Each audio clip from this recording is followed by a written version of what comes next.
আমি বিবাহিত, আমার 2 ছেলে 2 মেয়ে। আচ্ছা। আর ফ্যানের বেজের কথা বলি, দেখেন আমরা আসলে যারা রাজনীতি করি না, আমরা শুধু দেখি, আমরা দর্শক। দেখবেন একটা দল চেষ্টা করতেছে জাতীয়বাদকে দাঁড় করানোর জন্যে, আর একটা দল চেষ্টা করতেছে যে না আমরা কোরআনের আইনটাকে দাঁড় করাই, আর একটা দল চেষ্টা করতেছে যে না আমরা সবাইকে নিয়ে চলি, হ্যাঁ আমরা হিন্দু মুসলিম বৌদ্ধ খ্রিস্টান সবাইকে নিয়ে চলি। এর মাঝখানে আমরা শুধু দর্শক। দেশের মানুষ যাকে চয়েস করবে আমরা তাদেরকে হাততালি দিয়ে দেব। আর রাজনীতির বিষয় যদি বলতে চাই, কেউ যদি বলে যে আমি এবার ক্ষমতায় আসবই, আমরা তার টুটিটা চেপে ধরবো।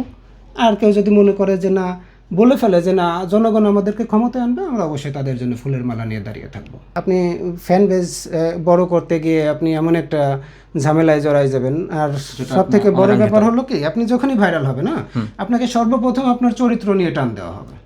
হ্যাঁ আপনার এইটা আছে, আপনার সেইটা আছে, যখন আর কিছুই পাবে না তখন এআই দিয়ে আপনার পাশে একটা মেয়েকে দাঁড় করাই দেবে। আপনার একটা স্ক্রিনশটকে এআই দিয়ে তৈরি করে সেটা সামাজিক যোগাযোগ মাধ্যমে চালাবে। আমার মনে হয় যে সবারই, হ্যাঁ যারা একটু ভাইরাল হোক বা না হোক, হ্যাঁ আমাদের সবারই একটু সতর্ক থাকা উচিত, যেন এই মিনিমাম টাকা এবং মেয়ে এই দুইটা বিষয় থেকে যেন একটু দূরে থাকে।